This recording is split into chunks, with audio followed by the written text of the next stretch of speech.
Welcome to the Nonmember project. Today we're talking to Omar. Omar, where are you from? I'm from Jordan. I grew up in Jordan my entire life up until 11th grade, and then I Mhm. moved to the U.S. All right. Did Yeah. you? So you came for high school. I came just for my senior year of high school. Yeah, I was in Florida, Hmm. and then I got recruited by BYU to run track here. Cool. So Yeah. did you come to the U.S. to do your sport, or did you come for other reasons? Multiple reasons, mainly track and school. Hmm. I always wanted to come to the U.S. for university, whether it was for track or not, Hmm. but that was kind of a two birds, one stone kind of thing. Yeah. Nice. So how was your recruitment process with BYU? So it was when I was in Jordan, I thought it was possible to get recruited by BYU just Hmm. straight from Jordan. But when I moved to the U.S., I noticed that if I did stay in Jordan, that wouldn't have been the case. Schools don't really go there to look for athletes. Hmm. I moved to the U. I went to the school in Florida called IMG Academy. It's like an athletic school for a summer camp, Cool. and then they recruited me to stay there and to go to school there, boarding, and on scholarship. So I was like, all right, this might be my ticket. Stayed in Florida, and then a few months in, I was class of 2020, so we didn't have Hmm. a season because of Yeah. COVID, but we did have a few meets, and I caught some attention, and I was able to get recruited by BYU. Okay. Cool. Yeah. So was BYU like your top choice when you were back in Jordan, and then you came and were planning to come here, or did you have other schools as well? Not really. BYU, like my family always loved BYU. Hmm. I have family members that studied in Utah in general, at the U, Cool. Utah State. Some family friends that studied at BYU Hmm. all speak very highly of BYU. So it was always like on the radar, but it Hmm. was never really like my top choice. Until they recruited me and offered me a scholarship, then I was like, okay, now I really consider BYU. Yeah, there's a Yeah. lot of like non-LDS students here that have really strong family and friend ties to Yeah. BYU for whatever reason. Mhm. Um, what do people say like in those circles about like the LDS population? It's a little bit like it's a lot of mixed reviews, but mostly positive. I mean, the people that are closest to me, like uh, my aunt, she went to Utah State, Mhm. and I'm not 100% sure of this fact, but I think it was owned by like it was a private university before owned by a church, Yeah, I and think I so. and she went like in 1969, so Nice. yeah, I'm pretty sure that's when it was like private, Yeah. and she always spoke very highly of the LDS population.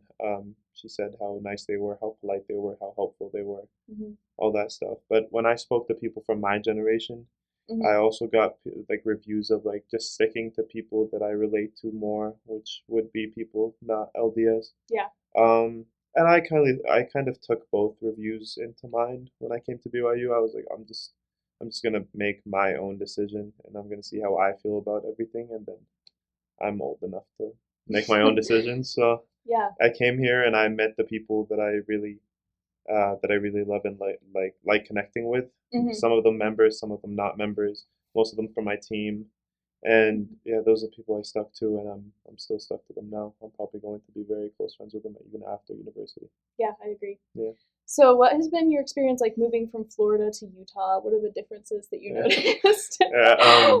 People always ask me like, is it a big culture shock coming from the U.S. from Jordan to the U.S. Yeah. And I always say that the culture shock from Florida to Utah was way bigger than the one from Jordan to Florida. Yeah, that's Yeah, I fair. mean, Jordan to Florida, I grew up in a very westernized, Americanized environment. Like I went Okay. to an international school, Hmm. um, but I also like have my Jordanian identity through track and field, like with the national team. But Hmm. like school, where I spend most of my time, was very westernized. Hmm. So going to Florida wasn't that big of a change. It wasn't that big of a shock. The people I like went to school with in Florida were very similar to the people I went to school in Hmm. Jordan, but this is like where the big change happened. Just Florida to Utah. Yeah. Like I learned something new every day. A lot of it shocking to me, but you gotta Like accept about it. the LDS church? About the LDS Church or about like Provo culture in general. A Yeah. lot of it is very different than anywhere else in the world. It's kind of a bubble, but you have to take the good with the bad sometimes. Yeah. It is a bubble. Yeah, yeah, And even like the Mormons from other places yeah. um, have culture shock when they come to Provo. Yeah, So, because that just tells you that it's not just like an LDS bubble; it's a Provo bubble. hmm. Provo is very different than anywhere else in the world. I think I'm probably going to have another culture shock when I leave Provo and go to wherever I end up. True.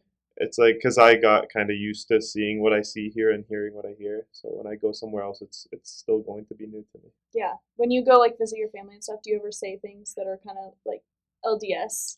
Not necessarily say things that are LDS, but like for example, like this one time last summer, I was sitting with my friend, and my brother was there too, and I was like, yeah, like my teammate just like my teammate. We were talking about my teammate that's a freshman. I'm Hmm. like, yeah, he just got married. They're like, what? I'm like, yeah, like I went to his wedding like a Yeah. few months ago. Like, what are you talking about? He's a freshman. I'm like, yeah, he's 18. He just got married. And to me, now that's normal. But Yeah. if we talked about this 2 years back before I got to BYU, I would have had the same reaction as them, where I was like, that is insane. But yeah, you kind of get used to things. Yeah, it is. It is definitely a different culture. Yeah. I feel like I've been here for almost 5 years, Hmm. and yeah, going other places, I'm like, the way I talk doesn't even compute with some people Yeah. about certain things that happen here. We just like experience such a new thing Yeah. that people outside of here sometimes just have no idea. Hmm. So for me, a lot of the positives of coming to BYU is like the strength of the community of non-LDS students Yeah. that are like trying to figure it out together Hmm. and supporting each other through that. How has your experience been with the non-LDS community at BYU? Um, it's been good. It's been good. It's very diverse. Like I know people like of other religions and of other cultures are considered like a diverse group, but Mm-hmm. even within that small group, Oh there yeah. is like there's also a lot of diversity. Mm-hmm. People with very different experiences. I love learning from them every single day. Mm-hmm. People from parts of the world. Like I consider myself open-minded and like global, and I know what's going on in the world. But even like at a place like BYU, it's still very possible to reach out to these diverse groups and talk to them about what's going on in the world and see Mm-hmm. it through their point of view and see like things through their eyes. And that's what I've been doing, and I just learn new things every day, and I love it. Yeah. What's been one of your favorite experiences with kind of the multiculturalism of the non-LDS community at BYU?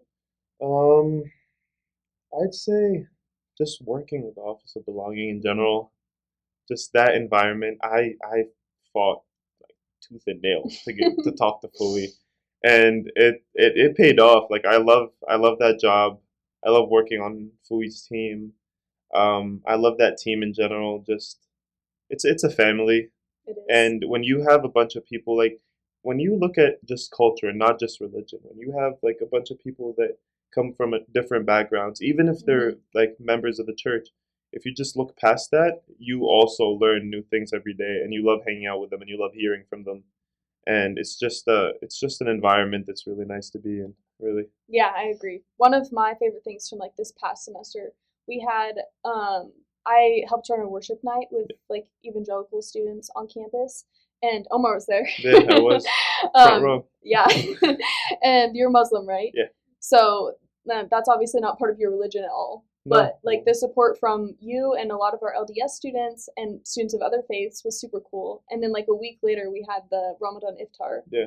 and I was there like Yeah. 11 hours straight. Yeah. And it's just really special to see the way that our students come together to support each other in those sort of events, even though it's not something I believe in. You know, I'm not joining Omar in saying prayers for Ramadan, but I really do want to help support that because I think that our students deserve to have religious freedom, but also like the means to support their faith while they're at BYU, even if it's not the LDS faith. I agree. So, No, I agree, and I would really like to see, because like in events such as the Ramadan iftar and your worship night, mhm. I feel like most of the people that come are uh, kind of not from the main population of BYU, like True. not from the majority. Yeah. It's like kind of like diverse groups Mhm. supporting other diverse groups. You know what Yeah, I mean? it is. So if it was like the majority population of BYU, where you have like I don't know some kid from Utah, born and raised in Utah, a member of the church his whole Mhm. life, like that's all he knows. That's who I want to see, kind of wanting to learn Right. and wanting to be at these events and just wanting to be exposed. You know what I mean? Hmm. And yeah, because it's easy for us diverse students or group like students from minority groups Yeah. to support each other, Yes. but you kind of want to see it from the majority population as well. Yeah. Something that I've encountered with like some of the majority population at BYU is they find it difficult to connect and like events that we hold because they feel like they're not supposed to be there. Mhm. Do you think that that's a problem that you've seen, and like how do you think we could overcome that sentiment? I think you just gotta keep pushing it. I mean, if we can do it, if we can be that 1% of the BYU population where we're the minority groups, and we're Yeah. really that 1%. I mean, Yeah. whoever you ask, it's pretty much the same background. So Yeah. if we can cope with that, anyone could. Mm-hmm. And we're not asking you to do it as like for a long term. We're just asking you to come to one event. Mm-hmm. And that if you come to one event, I can assure you you're going to love it. You're going to want to come to another one and another one and another one. Like just try, give yourself a chance and give us a chance, Mm-hmm. and it'll pay off. Yeah, learn how to be uncomfortable. Learn how to be uncomfortable. Get out of your comfort zone. I've been like you've been out of your comfort zone for 5 years. I've been out of my comfort zone for 2 years. It's like you can do it. Yeah, it's definitely possible. If you wanted to, you could. It's a little bit scary, but I think there's something about like building resilience and being able to connect with other populations, and outside of BYU, you're gonna have to do that because most people are not LDS in the world.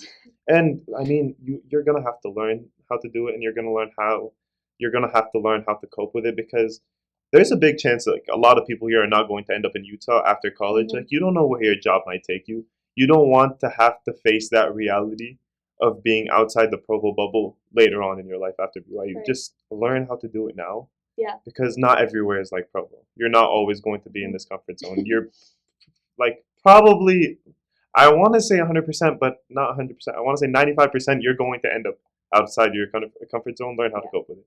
Right. Yeah, it's a really cool experience to be like to learn how to be outside of that comfort zone. And I think that's something that like pretty much all of our non-members have put themselves to. Like a lot of non-LDS students at BYU are recruited for athletics, and I think some of them have a better idea than others how hard that culture shock's gonna hit. Yeah. But for the most part, with any student that decides to stay here, even just a year before they transfer, like we're pushing ourselves so hard to connect with something that's way outside of what we're used to. And I think that teaches a lot of really, really good life lessons. Yeah. So what are some things that you feel like you've learned from being the 1% at BYU? I learned how to accept being the minority. Like before coming to BYU, I want to say like if I was a minority group anywhere, like if I was part of a minority anywhere, it was kind of like a feeling of just being closed, not really being open to what's around me. But like I live here now. I didn't really have an option. You need to open up.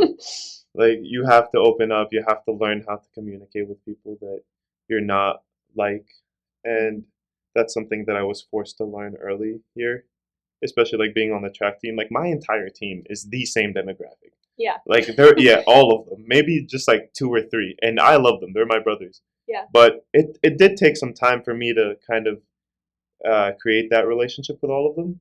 But when I did, it was very worth it. And I just talking to them, like learn to ask questions, learn to hear the answers and accept them.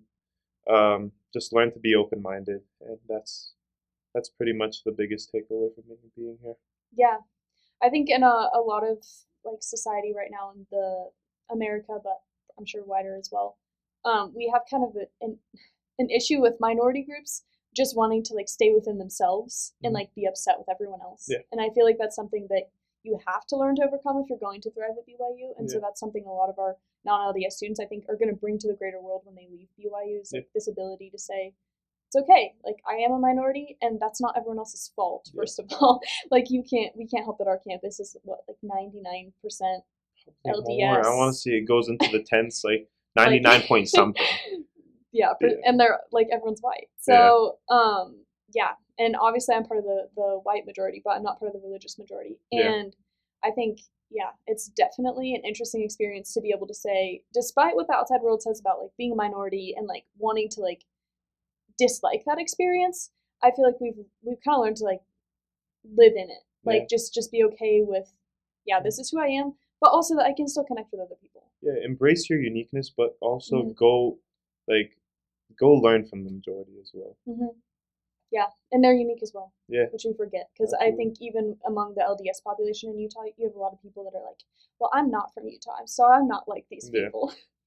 Which is fair, but... I mean, I guess, but still, like, Everyone's unique. Everyone is unique in their own way. Like it's so much bigger than just religion or culture. Hmm. You don't know the experiences that people have gone through. Like I might look at someone, I like we're in the library right now. I could go to any desk right now, look at someone, and they look like just like anybody else on BYU.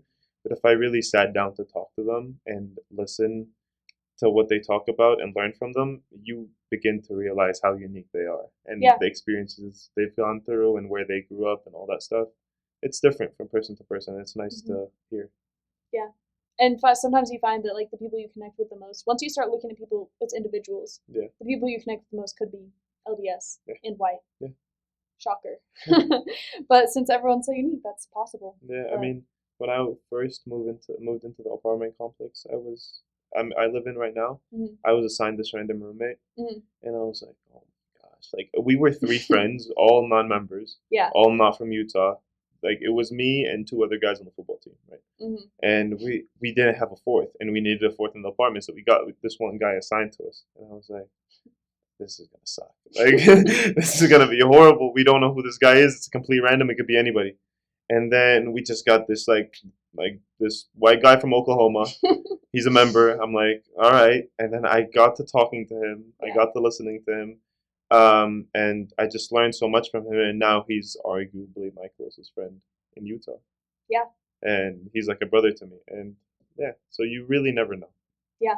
The openness is so important. Yeah. Okay, so when we're talking about being open to people that look all sorts of different ways, including part of the majority population, I think one thing people could say to that is like if we're looking at everyone as individuals, and there's a possibility you're going to be closest friends with someone you would never expect based on what they look like. Mm-hmm. What's the purpose of having groups where you're with other minorities purposely? Like, for instance, the Arab Student Association, like the Office of Belonging, which is not just for minorities, but a lot of minorities do hang out there. Mm-hmm. Non-LDS circles, like what's the purpose of that in the greater picture of things? I do feel like there are two purposes, and I feel like there's one misunderstood purpose. Okay. So the misunderstood purpose, I feel like people looking from the outside believe that that is just like the Office of Belonging, for example, is just an office for just people that are either non-members or culturally different with like cultural backgrounds that are like different from the majority of BYU. That is the misconception, I feel like. But I feel like the idea behind having these clubs and having these groups is not necessarily to like sticking to your own. It's more of, okay, this is us. Now we want to teach the rest of BYU what we are. Yeah. That I feel like that is the main takeaway from having all these clubs. And I really hope people don't misunderstand what the reasoning for having these clubs. Like, for example, ASA. It's not just the 15 or 20 Arab students hanging out with each other. It's like, okay, we're gonna host events for all of BYU. Yeah. Same with PIC. Yeah, PIC does. Same with BSU. Everybody does it. I like to think that everybody does it for the same reason. Yeah, definitely. And I think there's definitely purpose to that. Yeah. Like I feel that it kind of strengthens us to be able to go out into the greater community and continue to, reach into these places that may not have ever experienced our religions or cultures or language. And that can be hard for people to handle because sometimes it's hard to hear that there's like exclusive groups. Yeah. But I think that, and of course, the clubs we're talking about, none of them are exclusive to the religion or the culture that they're about. Yeah. But I would say, like, there's something special about being the 1%, or if you really break it down, way less than 1%, because, like, what percent are Muslims on campus? Probably, like... I think I know all of them. Yeah, and I think I met all of them in one dinner. Like, yeah, probably. So it's such a small percentage that if you, I'm sure most of our LDS students have experienced, like, if they grew up outside of Utah and you go to seminary with like 5 or 6 people in the morning, and those people you might be tight with just because we have the same background and experience in the greater school or wherever you're at. Even if you're not hanging out with them all the time, even if your best friends might not be part of that demographic that you're part of, it's still so important just to have time where you can say, we all kind of believe the same thing or have the same background, and we can connect on that. Yeah, so that was my second reason that I believe like the second purpose of clubs, which is it's nice to have kind of like, yes, we always say get out of your comfort zone, Yeah. do this, do that, but it's always nice when you're having a hard time to kind of lean back on your comfort zone, go see the other students in your club, talk to them, go to a club meeting. All this stuff is always nice to have, but it's also very important to not get used to staying there Yeah, and I agree. learning to explore. Yeah, definitely. Okay, tell me about your first day at BYU. All right, so I got this. It was like January 7th, I think. I got this text from my coach. I still haven't met him. He was like, it was my first day in Utah, and he was like, "Hey, come down to practice. Like the guys are practicing. You start next week, but I want you to meet like your teammates." Okay. I was like, "All right, cool." And like walking there, I was expecting everybody, like all my teammates, to already be like super competitive. Like, who's this new guy coming in? Like we heard about him, but I don't know. I just expected this kind of competitive environment. And then I walked into the track, and when I tell you, I just saw like 25 like massive dudes just run straight to me and wanting to say hi and how excited they were, and their eyes were just like lit up, and they're talking and they're introducing themselves. I didn't remember a single name, but it was like just hugs and conversation and introductions and all that stuff. It was really nice. It was really comforting, especially like at a time like that where it was my first day in Utah. All I know is that all I know are like the very few things about Mormons, and I didn't know much. I just met my coach. I know absolutely nobody here. Like it was just a very comforting feeling, and that instantly like brought me into the BYU culture. Yeah. And it kind of gave me a sense of what it's gonna be like and who like my closest people are gonna be. Yeah, Yeah. that's so special. Yeah. I love that about BYU and athletics for sure. There's a lot of camaraderie within teams. Yeah. So that's really Absolutely. awesome. Yeah. What would you like to say to LDS people about being non-LDS at BYU? Come to events. Like we already kind of went over this in our conversation, but I'd like to say like get out of your comfort zone. Um, Come to events, learn about something new. It's not gonna kill you. Like you'll be fine at the end of it, even if you hated it. Like you probably won't, but even if you did, you're going to be fine. Just just come learn something new at least. See what it's like. You can come once and never come again. That's fine, but like you have to experience it. You have to like kind of make that decision for yourself and not just go based on what you think or what you grew up learning. Um, but yeah, that would be that. Yeah, that's awesome. Yeah. What would you say to like a new student coming in that's non-LDS? Put yourself out there as well. Like, uh, come to. I mean, this is gonna sound like a shout out, but it's not really. Come to the office of belonging. Um, Come meet someone new. Uh, Through that person, you'll probably meet more people. Uh, Go to like join a club. Like, just join any type of group, any cause that you believe in. There are a billion clubs. Like, there are so many. You have to believe in one of them. Like, and join that club and meet new people, find like-minded people, and then through them you're going to find people that don't think the same things or don't believe the same things. And that's kind of how you build your circle. And I feel like that is the most effective and efficient way to do so. Absolutely. Yeah. Do you feel like you belong at BYU? Most of the time. Yeah. Yeah. Most of the time I do, and way more now than I did before. Yeah. Yeah. It takes time. It does take time. I mean, like looking back at my freshman year, I kind of just like stuck to my teammates and just that was my circle of friends. Um, but I kind of needed to branch out. I needed to meet new people, and through them, I felt like I belong. My teammates make me feel like I belong every single day. Like it's all just white guys and me and Asante. If you know Asante, it's just like that's our sprinting group. Yeah. And we really just look past it. We just feel like we're all one big family, and it's really nice. It's really beautiful. Yeah, that's so awesome. Thanks for being on, Omar. Of course, thank you.